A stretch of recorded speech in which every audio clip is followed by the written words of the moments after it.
So this is Chicago P.D. Season 4, Episode 3, called All Cylinders Firing.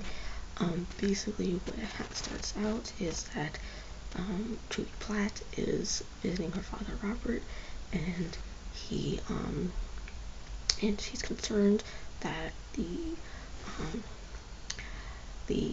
woman that he's dating is just trying to get to his money, whatever amount he has.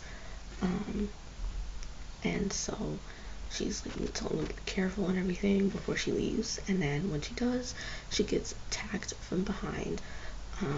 And just before the guy who shoots her with the gun that he took from her, she sets off the car alarm and attracts nearby neighbors.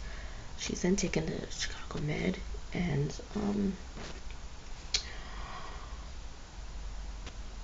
Voight comes in a few minutes later and is told by Halstead and Lindsay, who are already there, that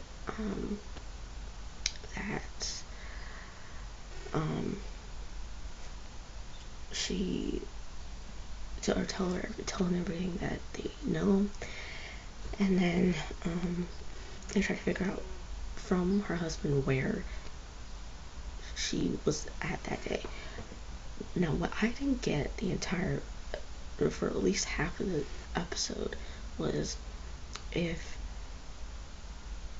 she was 3 blocks away from her father's house, why did it take them half an episode to figure out where she was? I mean, she was literally 3 blocks away from where he lived. So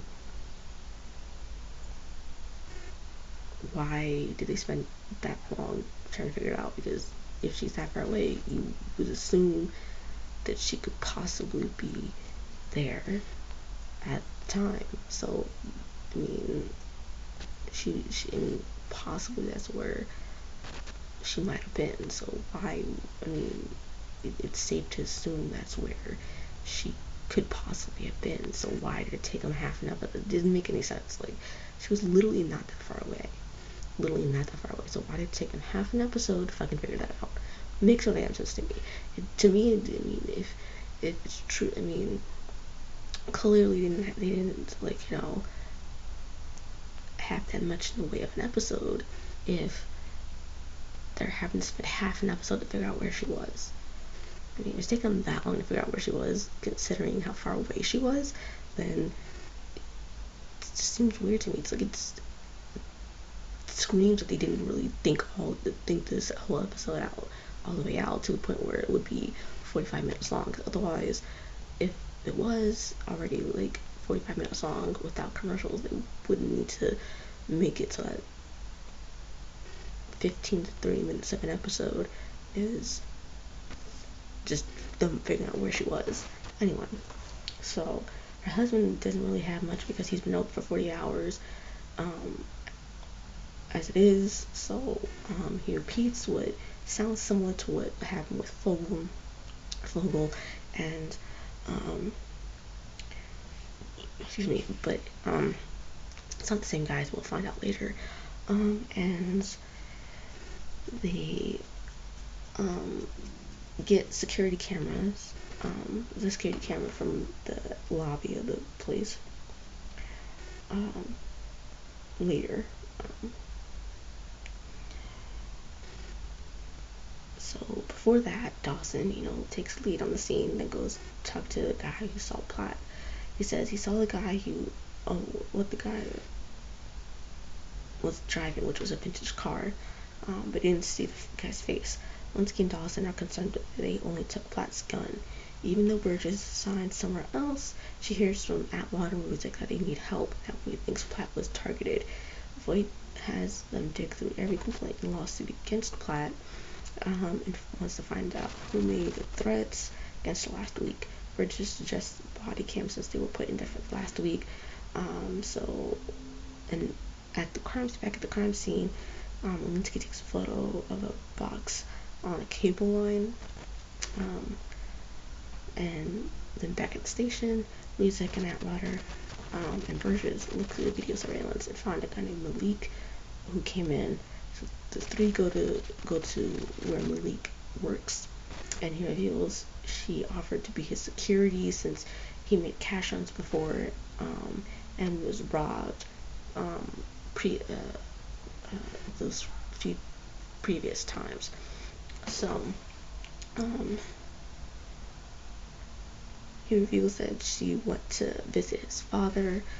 So Alinsky finds, then it goes to Alinsky and he finds out that someone put a video camera in the box to watch people and gets a call from Music Atwater and Alinsky go to Robert's house. They find him dead on the floor, and then they figure that Robert was tortured for Platt's whereabouts. Alinsky, who also thinks that it was the other way around, but Wade says the only way to know is if they, try to figure out the why and which will lead to the who. Back at the station, Wade says that it isn't an isolated incident against Platt. Someone called in the shots fired at Robert's house, but the patrolman did not go in, and Voight thinks that looking at the wrong Platt, so he says to dig deeper. Back at the hospital, Halsted and Lindsay get word that Platt will be fine and is awake, and Lindsay reveals Halsted that Platt's dad is dead. So they go into Platt's room. She tells them that she didn't see the guy, only heard his footsteps. Lindsay then reveals to Platt that when they found out she was with her dad, they went to check on him and they found him dead. She asks about witnesses. Platt asks about witnesses, but they said they just found him. They didn't see. They don't have any witnesses. Then Platt asks about if it was a robbery, and they say no. Lindsay says they are missing something because they can't figure out who did this. And so back at the station, Lindsay feels like something was off with Platt, and the offender she was thinking of wasn't in her file, so they think they need to go see Virginia and records department. So when they do, Virginia doesn't really want to help, but they keep asking, and so she eventually caves in, tells them that the girl Robert was dating is named Natalie Kern, and it isn't her anymore, it's her ex, Leonard Millwood. Millwood has a record of racketeering, assault, etc. Platt thought that they were running a game on Robert since he likes to showboat about having money. Hudson and Lindsay then tell this to Voight. Voight thinks that they figured out Platt was surveilling them, and she ended up collateral damage. Lindsay had cars sit on them, but they hadn't been seen. Music interruptions, like one of Robert's cars was just used to buy a flat screen TV and some wine. So Atwater, Music, Linsky, and Burgess go to the store and find Natalie and take her in. But she just tipped off Millwood, who just stole a car, trying to escape. But he flips it over and basically told it. So they take them in, question Natalie first. Voight and Halsted tell her that what they think happened. When she doesn't say anything, Voight tells Halsted to book her for murder and attempted murder of a police officer. Then she starts talking, and behind the glass, Leonard is watching, or Olinsky and Music have Leonard watching, and Leonard says it was all Natalie's idea, but they didn't kill anyone. Then Natalie spills that she was at a club, and Leonard was out of state.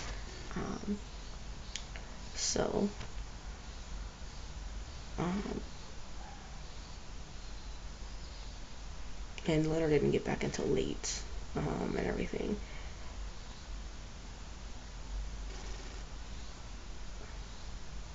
She reveals Robert transferred all of his secret little corporations and money and all the money that he had to a Platt's account 6 months before. And before they leave, Halsted has her write down what all she stole in the club that she was at and everything, just to check. It turns out that their alibis check out. In the squad room, Music finds out that what Natalie said was true. And since there was no financial motive, Dawson wondered if it was personal. Linsky then takes Natalie out of the case downstairs and has her do an operation to scare some guys down the street from Robert's house. When they get inside, he asks for the manager and tells her about Robert, but she doesn't cooperate at first. They then threaten with the warrant, but she still doesn't cooperate.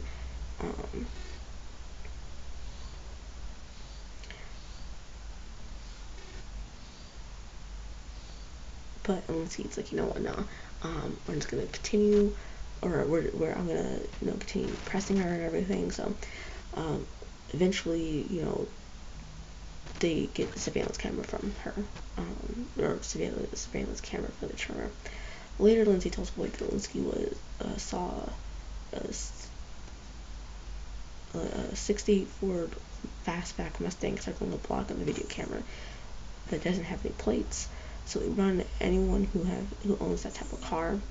The hospital, Burgess is there when Platt wakes up. Platt asks about the case, and Burgess tells her about the girlfriend and what she was doing, and Lindsay texts about the type of car, in which Burgess tells Platt that, but Platt denies ever knowing who it could be, even though she's clearly lying.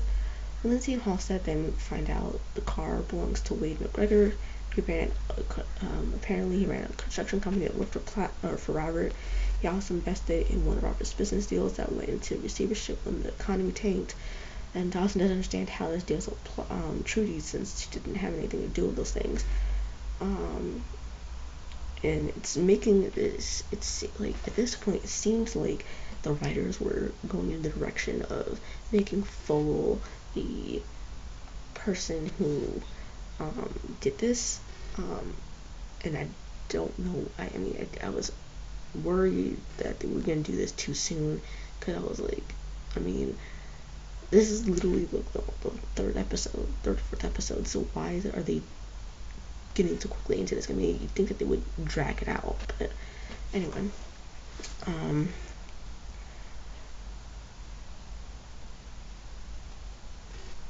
Voight and Dawson then meet with Detective Flores. Her and her team busted McGregor. And Dawson asks about why she didn't want to talk to them on the phone. And she's like, she's working off a tip from a sergeant she has known for a long time. And Flores says that without Platt's Jane Doe tip, they never would have gotten McGregor and everything. So back at the hospital, Lindsay goes to Platt's room and finds it empty, with the hospital detail gone. She calls Voight, telling him what happened, and you know, Platt is then seen going to her father's office, gets Wade's information, a gun, and breaks into a case holding a shovel that's mounted on the wall. Bridges reveals to everyone she told Platt about the case, and they're all upset. I mean, she didn't know. Come on, she didn't know this was gonna happen. So ease the fuck up. She didn't know this was gonna happen. Wade then tries to run, but Platt is in his house. She then pulls the gun on him, throws cuffs on him, and tells him to put them on. Bridges then, you know, tells Wade about Robert having the cars outside his building, and one of them was driving away an hour prior. Platt then tries to get McGregor to tell her what her father's last words were, but he doesn't say. Platt is then seen, you know, going into the main part of the house for a few minutes, and then comes back out and sees Voight there. Voight tries to get her to not kill McGregor because that's not who Trudy is. That may be what Voight is, but that's not who Trudy is. So, and he successfully gets her to not do it. So Lindsay then tells Burgess that Voight brought him in, and Platt is back at Ned.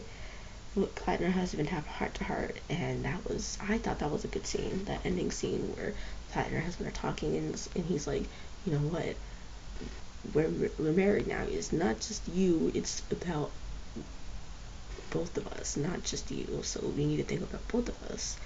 I thought that was a really great scene, because it's like not enough people realize this, and not enough people, you know, take that to heart. So I mean, personally, I like that whole thing. Now as far as like predictions go, next on Chicago PD, there's a massacre that appears to have happened, and it looks like another one is impending, and they're trying to figure out who did it. Who did it? You know, I mean, I can't say, because they didn't really give that many clues as to who could possibly be. So I'm not really gonna make any predictions for that particular case as far as like, you know, the Fogel thing goes. I think that he's definitely gonna stick around for the majority of the season. And I'm glad they didn't go the route where it was Fogel, because they made it look like it was Fogel or going to be Fogel. So I'm glad they didn't. I'm glad they did not. Um, I'm glad they did not put Fogel behind this, because it made it. They certainly made it look like it, and I'm glad they didn't. So I still think that he's gonna end up doing what he did to Julie to another woman, and um, whether or not that's gonna be before or after he has Platt transferred or not, who knows. But I think he's gonna end up doing this to another woman.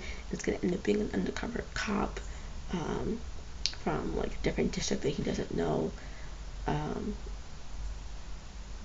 or it's gonna be like a joint thing between Platt and a different district, and so that way they can get him on sexual harassment and everything. Um, and so that's what I think is gonna happen. Um, now, um, that's all I have for predictions. If you like this episode, like this video, hit like. If you want to see more videos like this, hit subscribe. And I'll see you guys next week in Chicago PD. Bye.